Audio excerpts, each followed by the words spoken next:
건강에 관심 있는 분이라면 양배추가 좋다는 이야기 한 번쯤은 들어보셨을 텐데요. 위에 좋고 면역력도 키워주고 심지어 치매 예방에도 도움이 된다고 하죠. 하지만 놀랍게도 이 양배추가 어떤 상황에서는 오히려 독이 될 수 있다는 사실 알고 계셨나요? 위장을 보호해주는 줄 알았던 양배추가 위산을 과도하게 자극하고 갑상선 기능 저하를 유발하는 사례까지 보고되고 있습니다. 오늘 영상에서는 양배추의 핵심 효능부터 과도한 섭취로 발생할 수 있는 부작용, 그리고 어떤 음식과 함께 먹어야 효과가 배가 되고 절대 함께 먹으면 안 되는 음식까지 총정리해서 알려드립니다. 양배추는 사실 그 어떤 채소보다도 폭넓은 건강 효능을 가진 식재료입니다.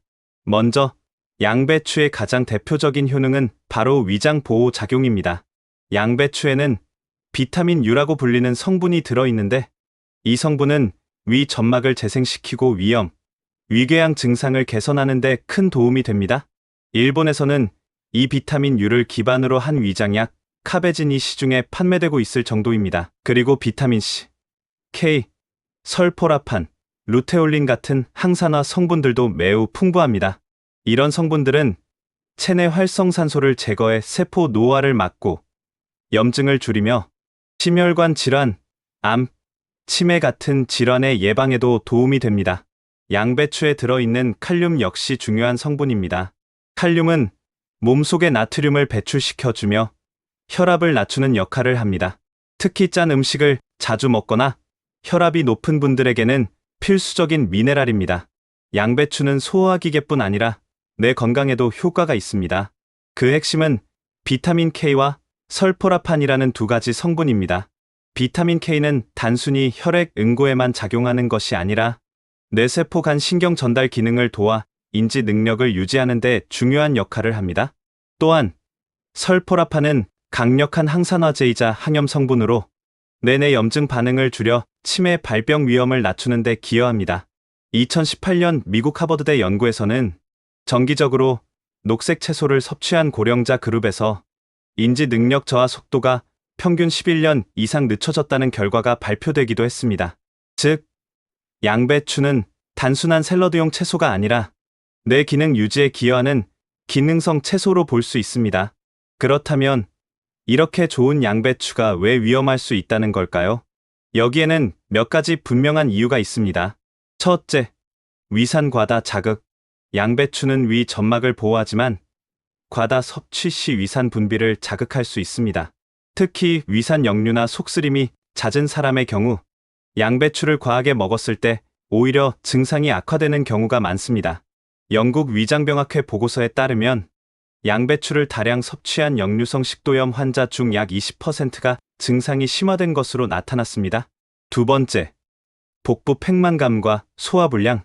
양배추에는 식이섬유가 매우 풍부한데 소화력이 약한 사람, 특히 노년층이나 장이 예민한 분들은 이 식이섬유가 장내 가스를 생성하고 팽만감을 유발할 수 있습니다. 배가 빵빵하다, 가스가 찬다는 경험이 있으셨다면 섭취량을 조절할 필요가 있습니다. 세 번째, 갑상선 기능 저하. 양배추에는 고이트로겐이라는 물질이 들어있어 요오드의 흡수를 방해하고 갑상선 호르몬 생성에 영향을 줄 수 있습니다. 갑상선 기능 저하증을 가진 사람은 이로 인해 피로감, 체중 증가, 대사 저하, 기억력 감퇴 등을 경험할 수 있습니다. 따라서 갑상선 기능에 문제가 있는 분들은 생양배추보다는 익힌 양배추를 소량 섭취하는 것이 좋습니다. 네 번째, 저혈압 환자의 경우 양배추는 칼륨이 많아 나트륨을 배출하고 혈압을 낮추는 효과가 있습니다. 하지만 이미 혈압이 낮은 사람이 양배추를 많이 섭취하면 현기증, 피로, 집중력 저하 등의 증상이 나타날 수 있습니다. 균형 잡힌 섭취가 중요합니다. 그렇다면 양배추를 어떻게 먹어야 가장 효과적일까요? 함께 먹으면 좋은 음식 3가지를 소개합니다. 첫 번째, 당근. 당근에는 베타카로틴이 풍부한데 이는 체내에서 비타민 A로 전환되어 위 점막 보호와 재생에 큰 도움이 됩니다. 양배추의 비타민 U와 결합되면 위 건강을 보다 효과적으로 챙길 수 있습니다. 생당근과 양배추를 갈아서 주스로 먹거나 샐러드로 함께 섭취해보세요. 두 번째, 올리브 오일. 양배추의 풍부한 비타민 K는 지용성 비타민이기 때문에 기름과 함께 먹어야 흡수율이 증가합니다. 올리브 오일은 건강한 지방으로 항산화 작용과 콜레스테롤 개선에도 도움이 되니 샐러드 드레싱이나 살짝 볶을 때 사용하면 좋습니다. 세 번째, 마늘. 마늘은 알리신이라는 성분을 통해 강력한 항균항염 효과를 가지고 있습니다.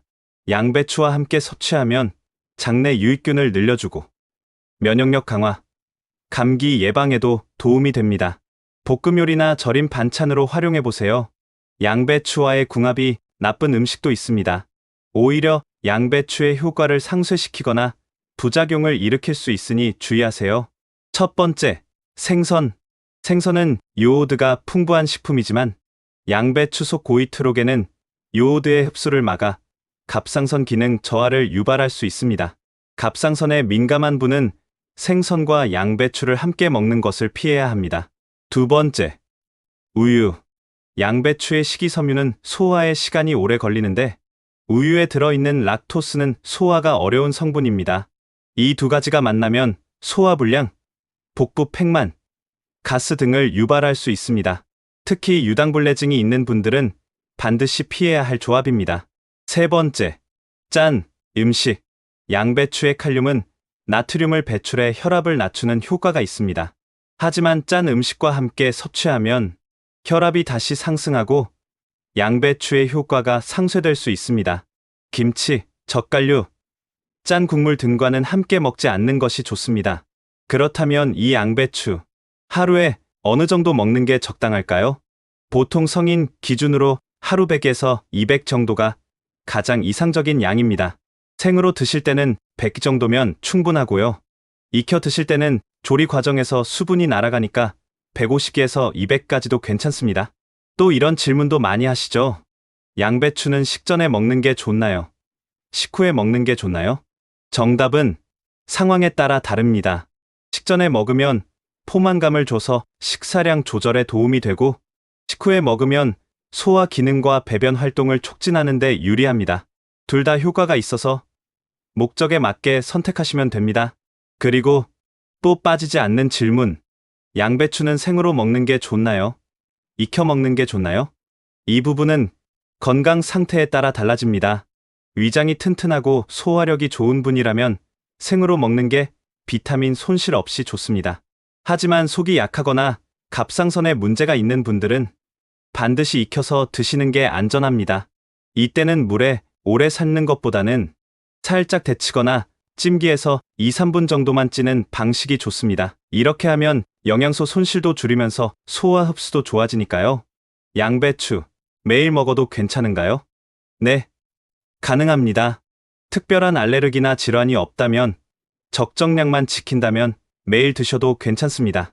다만 한 가지 채소만 계속 먹는 것보다는 시금치나 브로콜리, 상추, 케일 같은 다른 채소와 번갈아가며 섞어 드시는 게 좋습니다.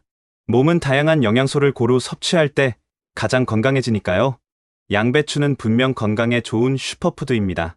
하지만 우리 몸은 하나의 기계처럼 정교하게 반응하기 때문에 좋은 음식도 얼마나, 어떻게, 누구에게 맞느냐가 중요합니다. 위장, 갑상선, 혈압, 면역력 등 다양한 건강 문제에 대응하는 양배추. 양배추가 이렇게 많은 효능을 갖고 있는 동시에 체질과 섭취 방법에 따라 주의할 점도 있다는 것 꼭 기억해 두시길 바랍니다. 건강은 작은 습관에서 시작됩니다.